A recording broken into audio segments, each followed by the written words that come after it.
I've watched and rewatched Naruto many times, and I need to talk about it because I still can't get over some of the things that go down. He always jumps in to protect people, even when I tell him not to.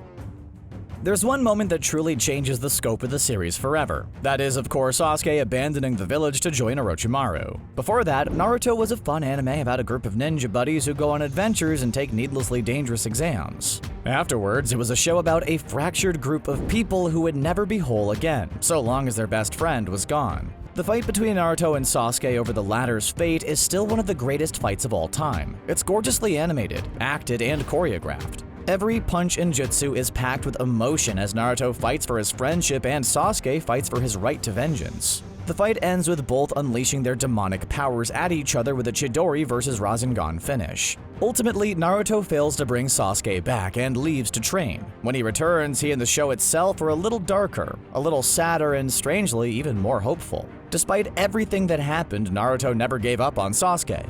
In many ways, that fight between the statues never ended for Naruto until they finished it several years later.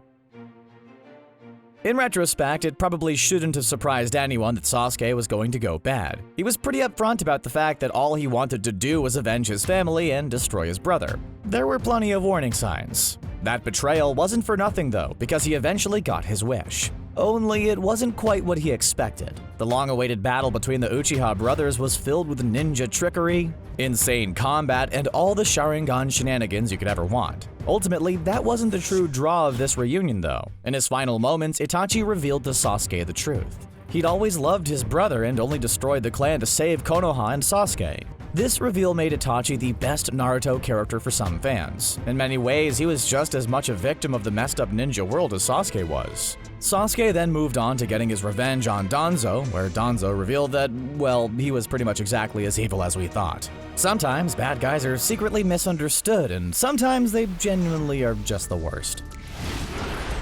It's always fun to get one of your friends into Naruto. You always know when they're getting close to an episode that'll blow their mind. One of the best mind-blowing moments you can count on is when Madara Uchiha basically solos an entire army. It's almost less of a fight and more a ballet of violence as Madara effortlessly moves through crowds of shinobi.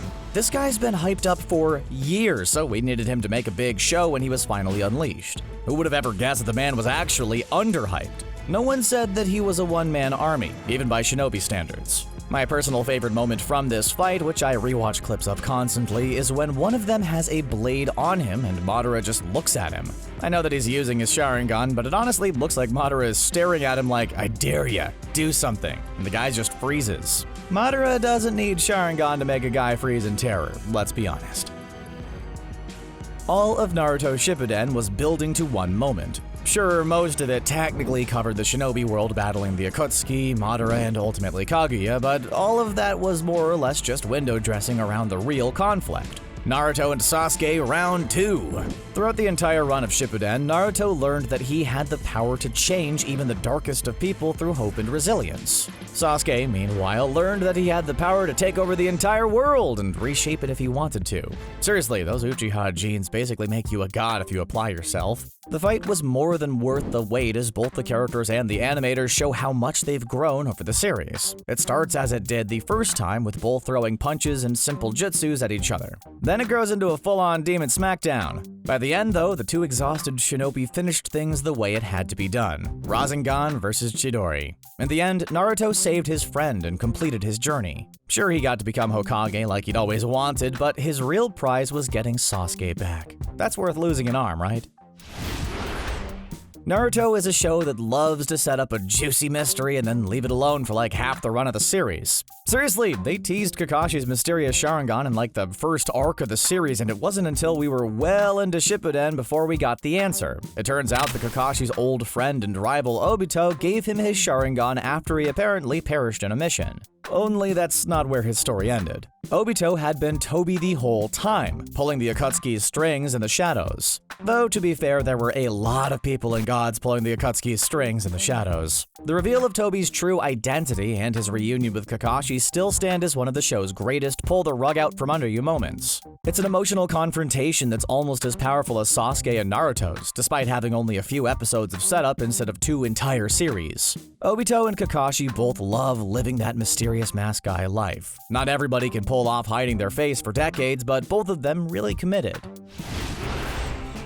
Of all the famously tragic moments in the series, there's one that always hits me the hardest. I've always been a huge Neji fan, especially after his epic fight with uglier Spider-Man Kidomaru. I even used to rock Neji in the Naruto Ninja Storm games, so this love goes deep, and his death cuts me every time. He has a pretty tried and true Naruto character arc. He starts off jaded by the cruel hand the ninja world dealt him. Then he fights Naruto and has his entire perspective changed. From there, he went on to be one of Naruto's coolest, if underused, characters. So him sacrificing his life to not only save Naruto, but also Hinata, who he used to consider an enemy, was heartbreaking. Though I have to say him thanking Naruto by saving his life was the perfect way for him to go. It also established clear stakes for the big shinobi conflict and continues to serve as a cold reminder of the cost of it. This has resonated with fans to the point where you can't have a conversation about the most tragic anime deaths without him coming up. So I can forgive you, Masashi Kishimoto, I guess. Look, we all know that in an anime with a huge cast of characters, not everyone's gonna make it. I've seen the Cowboy Bebop finale. You'd think I would be able to handle these things by now. Still, every time I get to the Jiraiya vs. Pain episodes, it's all I can do to not skip them. This is actually so much worse to watch after you know what happens, because we all know that Jiraiya's walking straight to his doom. He thinks he's found Akatsuki's leader, when in fact he's found a collection of faces from his past. As he fights his way through the various pains and slowly discovers the truth about his enemy, it starts becoming clear that he's in over his head. That's about the point where the pit in my stomach starts to form. Eventually, we're proven right because Pain skewers Jiraiya and drops him into the water. While this moment does hurt, it proves to be a perfect introduction to Pain as a main threat. It also sets up his inevitable showdown with Naruto, which is still one of my favorites of the series. So it might have hurt, but ultimately it was a worthy way to close out the tale of Jiraiya the Gallant.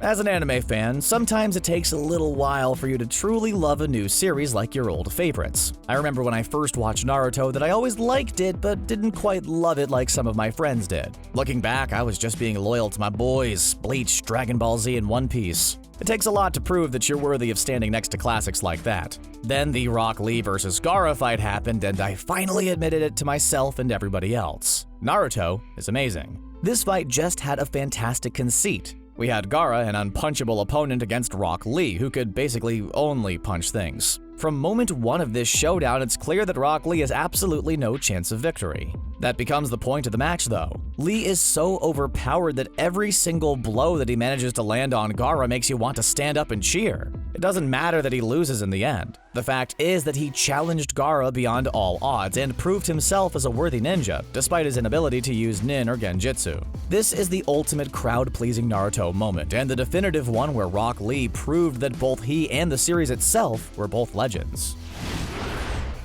Alright, I'm gonna switch things up a bit and give the moral of the story first.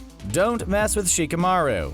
Shikamaru Nara might be the ultimate background anime character. He doesn't appear very often, but when he does, you know it's gonna be good. His showdowns with Temari and Tayuya both showed off his brilliant tactical mind and his skills with a shadow. None of that compares to what happened to old Hidan, though. See, Hidan really had it coming. He was an immortal, death god worshipping psycho who took out poor Asuma, leaving his daughter without a father. Shikamaru, his best student, vowed to get revenge, and boy oh boy did he get some revenge. In the end, Shikamaru restrained the immortal ninja to a specific spot on the ground, covered him in explosives, and informed him that the land would never be disturbed by his clan. Then he literally blew Hidan to pieces and left him there for all eternity. So yeah, like I said, don't mess with Shikamaru. There's no one in the Naruto world who enjoys the subtle art of freaking people out quite like Orochimaru does. If there's an opportunity to do something in a normal way or do something that will cause you eternal nightmares, he goes for the nightmares 100% of the time. He makes this explicitly clear in his first arc in the series. He attacks the gang during round 2 of the Chunin exams. He bites Sasuke, reveals that he's wearing a fake face, and generally shows himself to be a pretty strange guy. We don't really see how far that goes until he throws down with a third Hokage. There, he reveals his creepy secret. Orochimaru removes his disguise, revealing that he has the ability to take over people's bodies. The look of that innocent girl with Orochimaru's creepy, evil voice just truly disturbs me on some real levels. The show continues to examine the true biological perversions of Orochimaru's life over the years. But that first one, it really stands out. And then they kinda just forgive him in Boruto for some reason. Sasuke dabbled in evil here and there during the early days of Shippuden, but we all still held hopes for his redemption. Then Sasuke did something so twisted that it seemed like he was doomed to darkness forever. Let's take a few steps back first. Sasuke spent his post-Orochimaru time building a new team of ninja to serve with. The Sasuke strike team, known as Taka, would go on to help Sasuke find Itachi and even join up Akatsuki. Perhaps the most notable member of this team was Karin. The Sakura-esque ninja fell in love with Sasuke immediately. It's even revealed that her greatest wish is for him to simply smile at her. How does he repay her love? Not that well. During his legendary showdown with Danzo, Karin gets taken hostage. Instead of saving her like Danzo expected, Sasuke stabbed through her, mortally wounding Danzo and injuring her. This, coupled with the twisted look on his face, made it seem like this was the end of any hope for Sasuke. Luckily, shinobi are very forgiving, and it's all good now. What's a major puncture wound matter between friends, right? The early days of Naruto proved that the series could pull off some truly interesting villains. While they seem largely forgotten now, Zabuza and Haku were very entertaining bad guys. In most other animes, a villain like Zabuza would be one of their best. It's a testament to the villains of Naruto that he gets washed out in a sea of Akatsuki members and freaky snake people. The same could be said for Haku, Naruto's first real tragedy. His father feared both he and his mother's latent abilities and tried to terminate them both. Haku saved himself, but not his mother, and was orphaned. He was then taken in by Zabuza, who became his teacher, father figure, and eventually his partner. When the pair took on Team 7, Haku handled Naruto and Sasuke. He trapped our heroes in his demonic mirroring ice crystals that seemed impenetrable. So much so that Haku seemingly took Sasuke out for good. That led to Naruto going all out for the first time. He accessed the nine-tailed fox's chakra and busted Haku out of one of his seemingly invincible mirrors. Haku then sacrificed his life for Zabuza, and then Zabuza returned the favor. In the end, he'll be remembered for being the first one to push Naruto into his true power. You might not have been able to predict it early on in the series, but Naruto and Hinata ended up having one of the sweetest relationships in all of anime. Certainly better than Goku and Chi-Chi's relationship, that's for sure. It just took a long time for them to get there. It was no secret to anyone that Hinata had a mad crush on Naruto. Well, except for Naruto himself, that is. She blushed pretty much any time he was around and hung on his every word. Meanwhile, he only had eyes for his teammate who acted like they wanted nothing to do with him. Of course, I'm referring to Sasuke here. Who else would I be talking about? Hinata finally did reveal her true feelings for Naruto, but her timing wasn't the best. During Pain's vicious assault on Konoha, Hinata bravely fought against Pain to save Naruto. She then explains that she loves him right before Pain impales her. At that moment, it looked like all hope for the blooming Naruto-Hinata romance was dashed just as it had begun. Of course, she was saved by Sakura and eventually married Naruto, but for a second there, it looked pretty bleak for them. During Shippuden's final stretch, it seemed like we finally knew what was going on.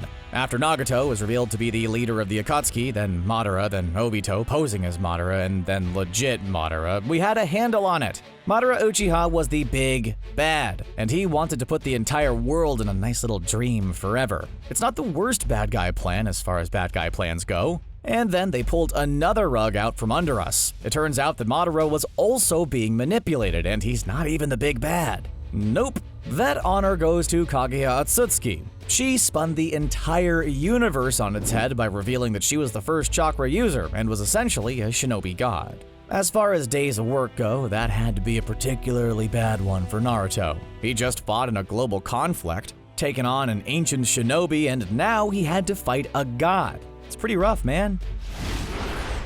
The Chunin exam arc got pretty real in the third round. One of the most intense matches we saw in the tournament section was the fateful showdown between Neji and Hinata of the Hyuga clan.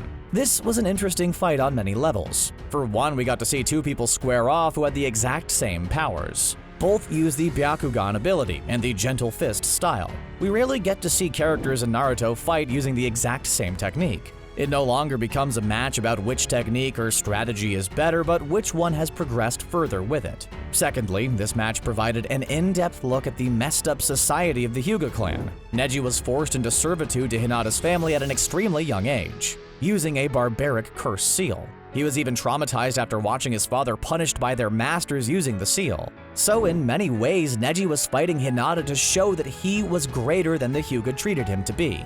In fact, he even insults Hinata before the match, telling her that she's too weak to even challenge him. This hurts Hinata, but she refuses to give in. What follows is a brutal showdown and a testament to Hinata's fortitude.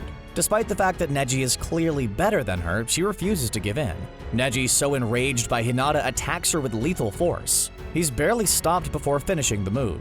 It's kind of fitting then that his arc ends with him sacrificing himself for her. Not because he was forced to, but because he chose to. In the end, this match of the Hyugas ended up changing both forever. And there you have it, the most emotionally charged moments in all of Naruto. Which moment of the series shook you up the most? Are you still hurt over Neji and Jiraiya? Let us know in the comments down below, and don't forget to like and subscribe to CBR for as much Naruto action as you can handle.